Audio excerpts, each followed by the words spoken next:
Hello, hello, hello. I am Divine Radiance and welcome to the Divine Radiance Podcast.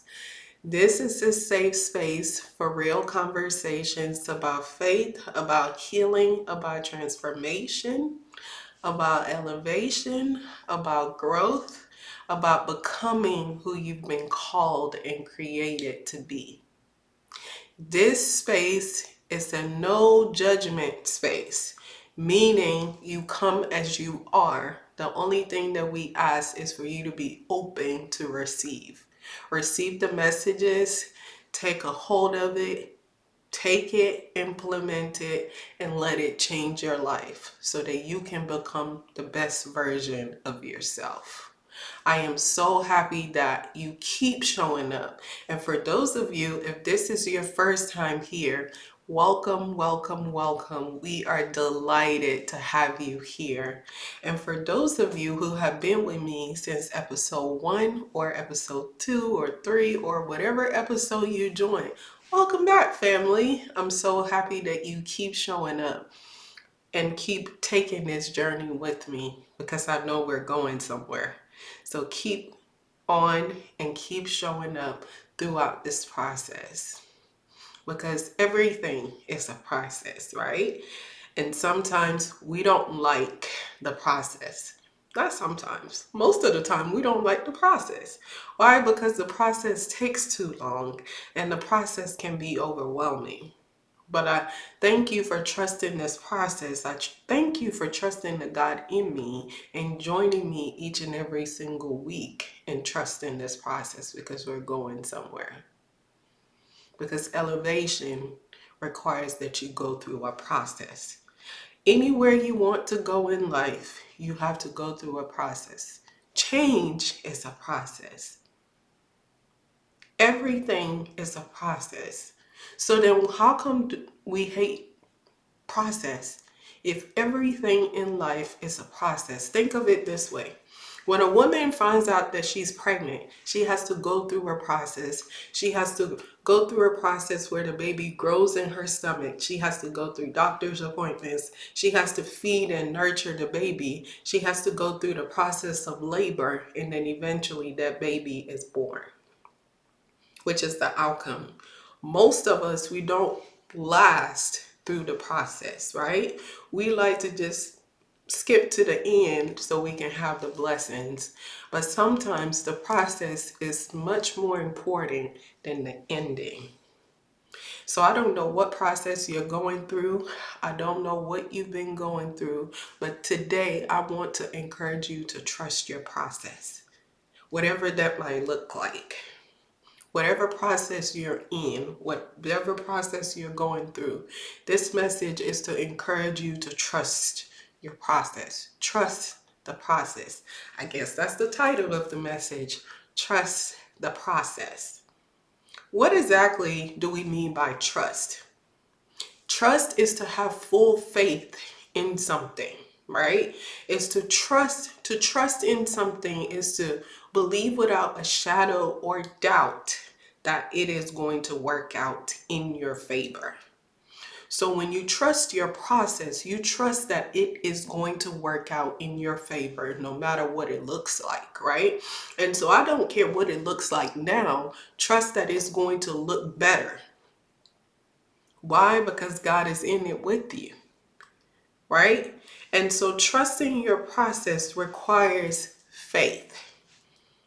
Faith is what is going to get you through your process, right? Not looking at what you see, right, with your physical eyes, but believing intuitively and believing the principles and the things of God that you are guaranteed to win no matter what.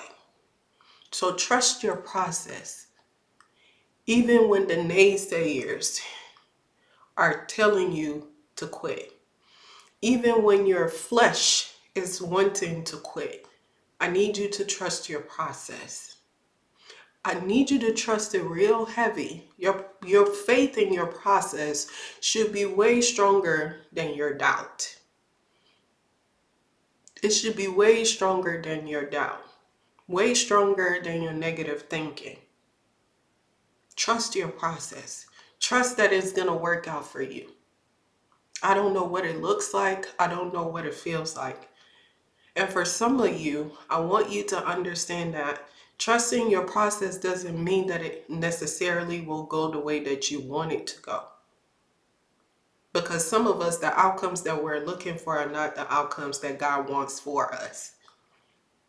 And therefore, your process may not turn out the way that you want it to, but trust that it's going to turn out for you the best way that it should. There are so many things that I wanted in a season in my life, and I prayed and begged God for, and it did not turn out that way.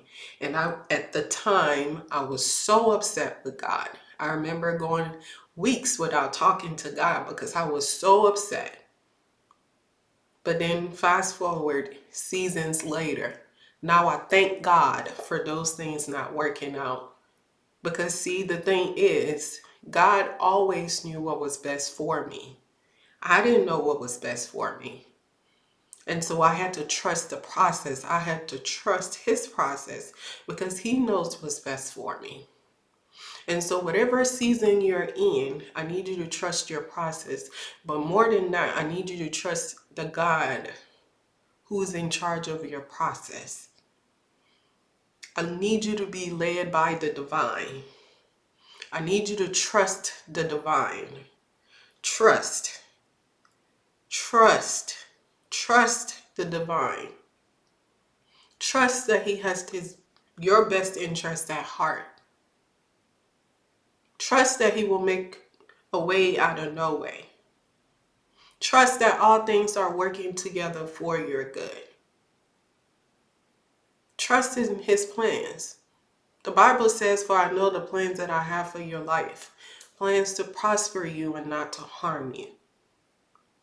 I need you to grow faith and trust so strong that even when something doesn't work out for you, you rejoice. Why? Because you know that something better is around the corner. Because something that I want you to remember is that we do not serve a God that will ever take anything out of your hands and not replace it with something better. So thank God when something doesn't work out. Why? Because better is around the corner. Trusting his plans, trusting his divine plans. And see, when you get close enough to him, oftentimes he will reveal his plans to you so you won't be left in the dark. Some of us, we can't trust the process because we feel all left alone. We feel like we're in the dark. We have no clue. We don't know where we are. We're lost. We have no sense of direction. And it's because you're not close to the master builder. Because when you stay close to the one that's building, he reveals the plans to you. And when you have an idea of the plans, you are likely to be excited. You are likely to want to participate. But some of us, we don't get close enough to get the plans. And so we feel that we are left in the dark. And so one of the steps in learning to trust the process is getting closer to the master builder. That way he can lay out the plans for you. And when you have the plans, you learn to trust the plan even better. Trusting the process also requires patience. Remember that episode, Patience is a Virtue? Patience is needed because while you wait, God is weaving. While you're waiting, God is refining you. There's nowhere that you can go in life without patience.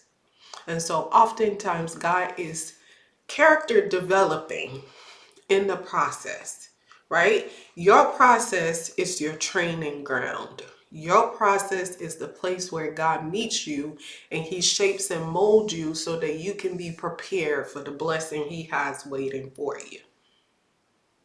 And so trusting the process means, one, we talked about getting closer to the master builder so that you can know the plans and trust the process. And then two, exercising patience. Patience says, I don't see it right now, but I know it's coming.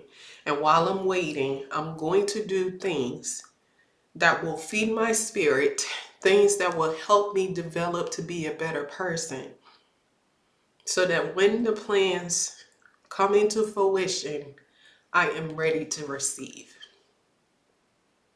Trusting the process is also about learning to trust yourself. Some of us, we can't trust the divine because we don't know how to trust ourselves. A lot of us have made some bad choices in life, and it's okay because it was all a learning experience. But for some of us, because of those mistakes, we don't know how to trust ourselves. And because we don't know how to trust ourselves, we don't know how to trust anybody, to include the divine. In order for you to trust the process, you have to trust that you are worthy of being on the process. You have to trust yourself to be good enough to be a part of the process. God said we need to learn how to trust ourselves even more. For so long, I struggled with releasing what God would put in me. For so long, God would give me a word for somebody. God would tell me to pray for somebody. He would give me a prophecy to share, and I wouldn't. And do you know why? Because I was afraid of getting it wrong. There were things that God will reveal, and he'll say that to this person, say that, or do this. And I will be so afraid because for so long I had been taught and been programmed about prophet liars. And I swear I did not want to be one of those. And so whatever God said, I just grabbed a hold of it and I just held on to it. It wasn't until one season of my life and God told me that obedience is better than sacrifice. He said, you release whatever I put in you. I said, well, God, what if I get it wrong? He said, my grace covers you, even if you get it wrong. He said, what if you get it right? Right? Because that's what anxiety is. Anxiety only causes you to see what could go wrong, never what could go right. And so my anxiety about getting things wrong kept me from trusting my process, kept me from trusting myself, kept me from trusting God, because I was so focused on getting it wrong until God told me this is life and death. And you need to release what I put in you. And he said, even if you get it wrong, my grace covers you. And so we have to learn to trust ourselves, because when we learn to trust ourselves, we learn to trust God even more. And when we trust ourselves and we trust God, we learn to trust the process. How can you trust his process when you don't trust him? And how can you trust him when you don't trust yourself? Right? So it is all connected, right? And so I need us to work on trusting ourselves, trusting our decisions, trusting our judgments, and then trusting God. You trust God, you trust yourself, and then you trust your process. Because we talked about this. Whatever you went through, you were meant to. Why? Because it was a lesson that you needed to learn. So release the fact that you still keep holding on to the mistakes that you made. It is okay. You were meant to. You didn't know better.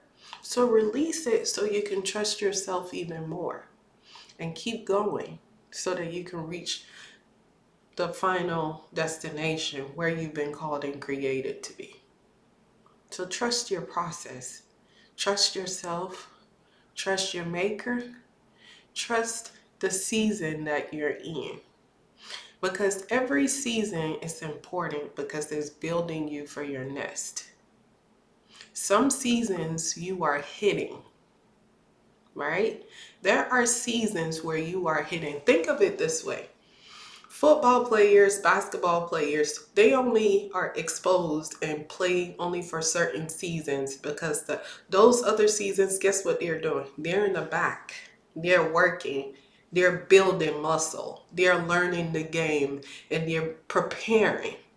And a lot of us, we are hidden right now because we are being built, we are being prepared, we are being character developed, we are being trained for our assignment, right?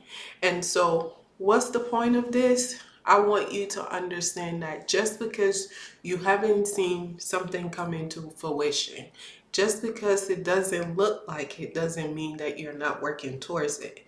You might just be in your training season. This is why you got to trust your process. Do you think football players say, you know what? After 2 months of working out, I'm going to quit. It ain't like I'm going to be on the game. There are people that train and never get to play, but they still trust the process enough to keep training. Why? Because they know that training is what prepares you to be able to play. Because you don't know when, you don't know how, you don't know when, how, what, but you're going to be called to play. And you best be ready because you've been in training. So I need you to trust your process. I need you to trust the training ground that you are currently in this season, because you are being prepared to go somewhere. Right? I told you this is not just a space for just any and everybody. This is a training ground as God prepares us so he can release us for our assignment. So please take heed of the process. Trust your process. Have hope. Don't let fear, don't let doubt, don't let anxiety, don't let despair, don't let weary creep in. But know that you are in your process, and your process is going to lead you to exactly where you've been called and created to be. So trust your process, trust in your making, and know that all things are working together for your good. If this message blessed you, please like, share, and subscribe. You never know, your testimony might be the reflection that someone needs. It is always so touching to read other people's perspective, to hear how God is touching and blessing and the lessons that they are learning, to hear other people's process. So if you don't mind, please share your testimony, share your process. It might be something that blesses someone and encourages them on their journey. And as always, please don't forget to tune in every single Sunday as new episodes premiere every Sunday at 8 o'clock in the morning. Every Sunday here on YouTube, just search Divine Radiance Podcast. If you have not subscribed to this channel, please do so. Invite family members, invite friends, post about it, because we all need to trust our process, because there's not one individual that's not going through a process. And it's good to encourage each and every one of us that we need to trust our process. As always, may you walk in radiant love, anchored, awakened, and freed. Shalom.